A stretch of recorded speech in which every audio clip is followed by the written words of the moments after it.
Hello, good evening, good afternoon, good morning, and welcome back to the Grounded Bag podcast, but also welcome to our Career Tuesday playlist. If you're watching this video, it's Tuesday and we're back at it again.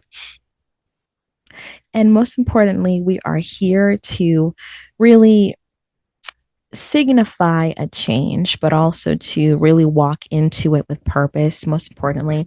And I'm not here to be or say that I'm a career expert. I would say I'm here to share what really changed for me in my outlook on careers, but as well as education and how it's connected. So that's why this is a cross between talking about education as well as career at the same time. So, in addition to you being welcomed into the Grounded Bag podcast. I'm your host, Aisha Anza. And if you haven't already planted roots with me, please go ahead and do that right now and subscribe to this YouTube channel, like, share, and comment so that way you don't miss any videos that is published.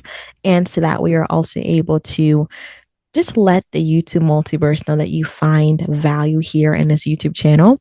And don't forget to listen to us on Spotify, as well as all streaming platforms, most importantly, and subscribe to the Grounded Bag Substack so you never miss an update or any latest conversations that we have, because we're going to be having a lot of in-depth conversations. But today, we are going to be talking about another important topic, but as well as having another insightful conversation. So let me go ahead and screen share so that we are able to see and we're able to have a real conversation and dialogue about this. So let me go back. Alrighty. So let us see here. Okay. So let's talk about what it really means to have a job, employment versus identity. So, what it really means to have a job, it varies in thought process, but the most important thing is what we really see and think about the overall concept. Because ultimately speaking, it can be very hard and difficult to really try to navigate both because you know why you need a job, you know what you're pursuing, you know what you're up against, but you also know that you don't want your job to become your identity. So it's a lot of factors here that we often forget. So that's why we really want to talk about employment versus identity. How do they come against each other in a way where you don't feel as if you're losing your job and you're holding your identity towards it? Wait, I'm not trying to sound cheesy or anything, but wait. Before you go any further, have you subscribed yet? Please do.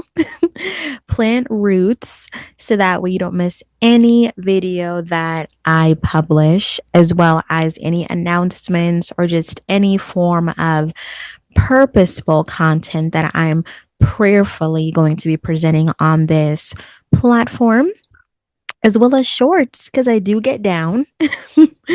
I do. So you can follow me on TikTok as well, Rooted with Aisha, as well as X, Rooted with Aisha, where I also get down and live tweet on shows that I enjoy, reshare a lot of my content that I post on there. And sometimes I do share other form of mentions. So I just want to just check in to make sure that you are still here with me in this moment, because Rooted with Aisha isn't just a series, it's actually an extension of me. It's my journey through education, career, health, and reclaiming myself and rediscovering who I am in every season. Because this is the truth, roots doesn't stay the same. So they grow, they stretch, they deepen, they also evolve. And so do we, so do I. So thank you so much for being here and for watching and for listening. If you're listening to my podcast on all streaming platforms, follow me on Substack as well, because I will be ramping up a lot of digital media on there as well. And thank you for also growing alongside with me. So, hey, if I lost you a second there, if you fell asleep, no hate. all love. That's okay. So please pause and come back and tap back in when you're ready. And but if you're still with me, just know I appreciate you. Now, back to the show. So, that also goes back to the grounded questions that I have for you. Meaning, like, if you lost your job tomorrow, who would I believe I am? So for many of us, we're like the star people of employees. We are the person that does what needs to be done. We're the person that is there, the person that is reliable. And sometimes we essentially forget ourselves along the way, where we essentially become that person that is so reliable that we essentially don't even think of ourselves in any regard, or we don't essentially think of ourselves in any way personally. So that would even go back to how do we see ourselves? What do we think about ourselves? And also, how do we find that we fit in it, which is the machine? How do we fit in it? And the most important thing is, do we tie our value systems to a job, or do we see ourselves as adding value to that job, knowing that without us, the productivity that's being shown will not essentially be as effective or impactful. So it's a lot of variables there. And sadly enough, it's a lot of factors that we often miss. And we, out of desperation, because we live in this body, we live in a world, we know we have responsibilities, and we feel as though that I need this job and we know why we need it. But it also goes back to how we also value ourselves at the same time, where if we tie our identity to a job, then we're not going to tie respect to it either. RESPCT. Come on. That's a word. And I learned that late last year after working for a place for 5 years, knowing good and well that there was some stuff happening. And I decided to focus on my area, my little corner, and not see the bigger picture. You feel me? And respect level. I learned that as I was exiting, like, I'm committed. I show up on time. I don't try, I give 110%. I'm not saying that I have never made a mistake at a workplace or had to apologize or do X, Y, and Z. I have, but I literally had myself so stressed to the point where it was not conducive to me anymore. And I dreaded coming to work. I never am that person. I'm very punctual. I'm on time. Like I said, I'm on time. I focus on what I need to focus on, and I mind my own business and focus on the business that's paying me. But it wasn't until I realized that my job started to become micromanaged, and the attitudes that I sensed, I'm like, no, pushing back, hitting the pause button. Because when an employer gets rid of management that does what they need to do and instead has a other management system or body of an individual that's not doing what they need to do, and you're forced to work with that person, I would say I grinned and bear it for about 4 months. But after that, I'm like, nope, absolutely not. Started to apply for other places as I was still working, and started to keep on applying. And I had so much vacation and sick time left, started to liquidate that. Because at the end of the day, and I'll get to professionalism and boundaries and emotional regulations, as well as how to navigate that in the workplace. I'll get to that. That's episode 3. That needs its own separate segment. But back to who am I? At one point, I felt as if my job was a part of my identity, on a level of, I'm a supervisor. I'm in a place of importance. I'm a supervisor at a Fortune 500 company, rather. So that was some bragging rights. But I'm like, after a while, I'm like, forget this. Like, no. After a while, the real music starts, because we was just shucking and jiving. But now the real tango is starting, and you're deciding, do I want to keep dancing with this partner, or do I want to replace this partner for somebody better? Do I want to switch teams? So I will leave you that question. If I lost this job tomorrow, who would I believe I am? That's real. And another question is, do I introduce myself by my title because I it feels safer? Let me repeat it. Do I introduce myself by my title because it feels safer? For me personally, I never introduced myself previously as a supervisor. I always introduced myself as me, as who I am, Aisha. And if someone asked me what I did for a living, I freely told them. It all depends on who was asking because I'm very cautious of who I just blurt out information to. I don't just give. I don't do that. And I've been around individuals though who boldly said, "Oh, I'm this and I'm this." No shade, no judgment, but okay. Is there anything else to you than just your title? I've been in rooms where individuals carried their titles like it was a prized possession. And I thought to myself, oh, snap, I hope they never lose that job because they about that life. So it really goes back to how we feel. Do I introduce myself by my title because it feels safer and I feel as though that puts me in a place of security? Or am I doing this because I'm proud of it? Like if you got your doctorate and you're a doctor and you go by doctor so and so, if I had my PhD, yes, I'm going by Dr. Ensa because I worked for that. Work, dissertation, all of that. Yes, doctor, doctor, doctor me. But if I'm in a social space, there's a level of humility that comes along with it. Where I'm Aisha. If you want to know my credentials, I do have my doctorate, PhD. If I had those, I would say so, but I wouldn't lean in with it because that's not who I am. At the end of the day, I'm still my mother's baby girl. I'm still a dog mom. I'm still your home girl on YouTube, your friends, your sister, your fellow patriot that has suffered and has fought through, but we are here. So I feel you and I get you. So that most importantly speaking, that's why it's important to really evaluate that.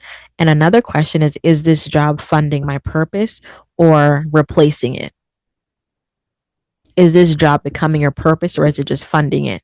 Because some individuals now, they work because they know they have bills to pay and they need to be paid, but they know that they're working towards their bigger purpose where they're investing little by little into their purpose. Either if it's doing a YouTube video, doing a short on TikTok or YouTube or Instagram, and they're bringing marketing to their purpose. Either if it's in marketing, either if it's in design, either if it's in textiles, either if it's in social media content, and they're wanting that to be their main job.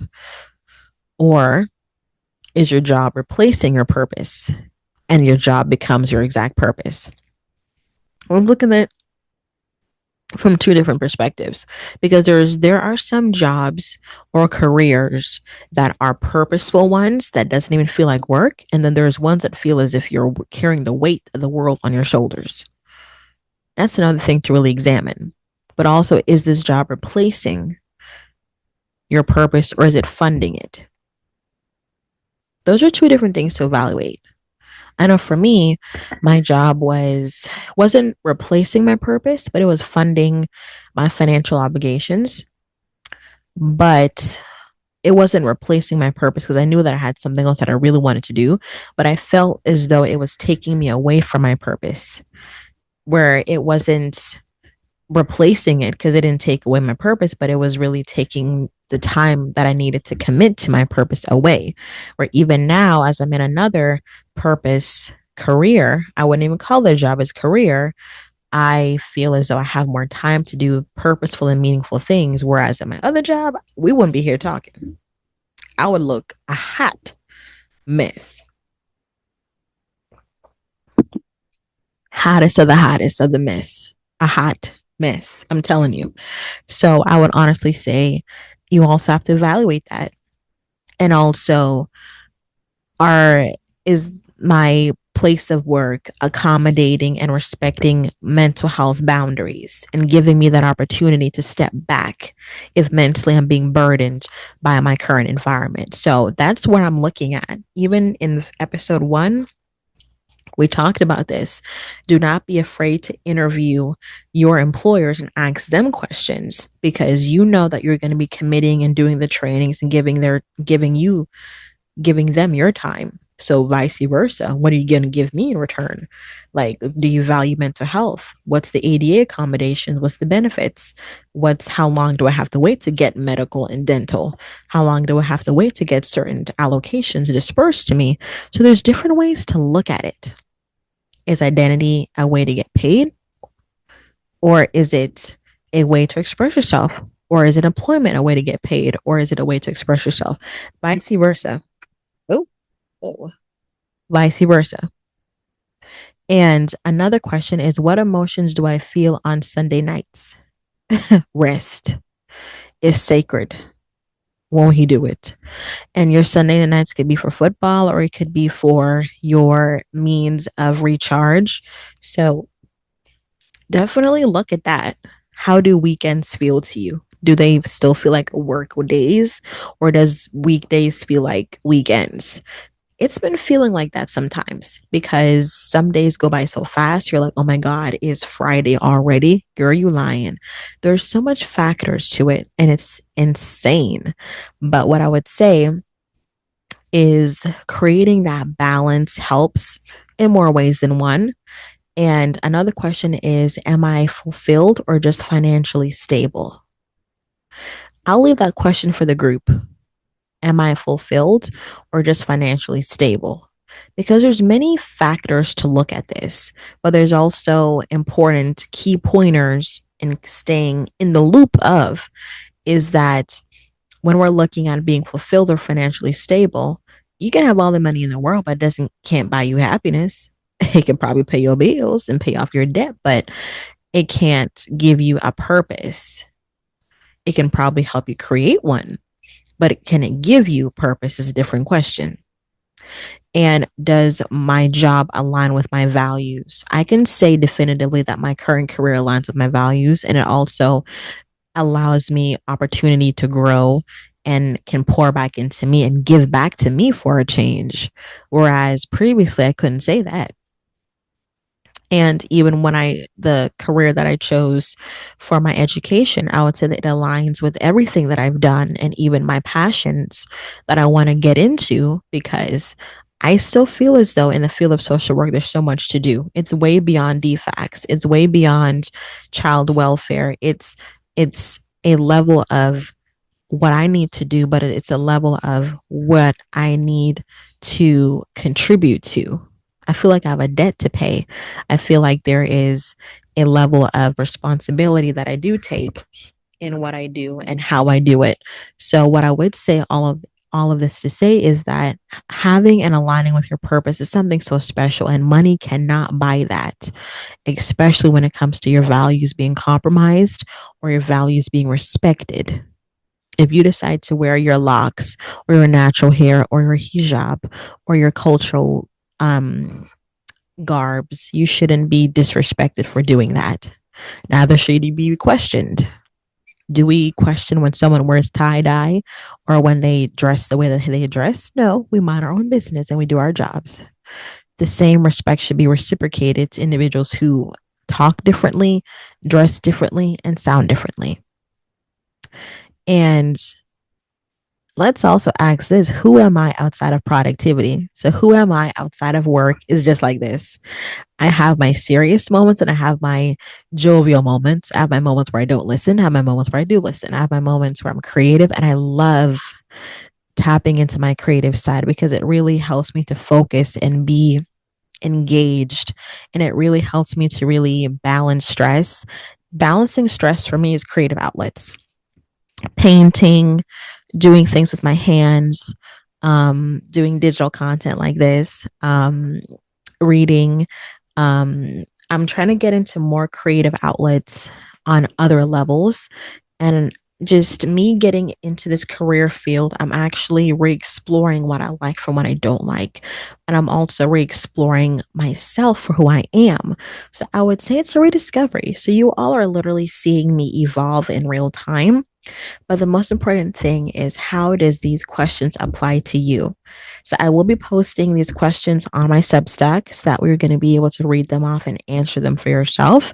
And I will also be posting this video on Substack, as well as you'll be able to listen to it on Spotify too, so that we are able to have the best of both worlds and also be able to experience it in real time. But stay tuned to my Spotify as well, because I will be publishing exclusive audio content that I will not be sharing on YouTube. I'll be sharing it primarily on Substack because there's some discussions that I want respected, and there's some discussions that I want to give its own voice to. So stay tuned to all of that as we navigate each terrain, every single level of being grounded in who we are. I want you to know that it's not easy walking in your shoes, being you and being us, but it can be easy knowing that you're not alone as you're navigating through it all. So if you have not already done so, please subscribe to the YouTube channel, like, share, and comment, and don't miss any more videos that we publish. And God bless you all that have already subscribed.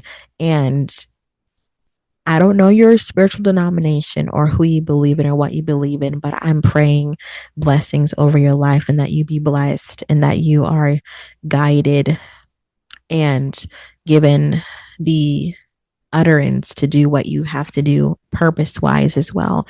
And support exists for you, even in moments like this. So take what resonates with you from this video today, move gently with yourself from here. I'm your host, Aisha Insa, and until next time, be kind to your mind. Keep choosing yourself, and one moment at a time, we will get there and we will get through this and we will overcome all of the obstacles that life brings. But most importantly, find the beauty in it. Life can be real beautiful once we allow ourselves to see it in the simple things. Yeah, simple things. But you all take care and see you next Tuesday. Bye now.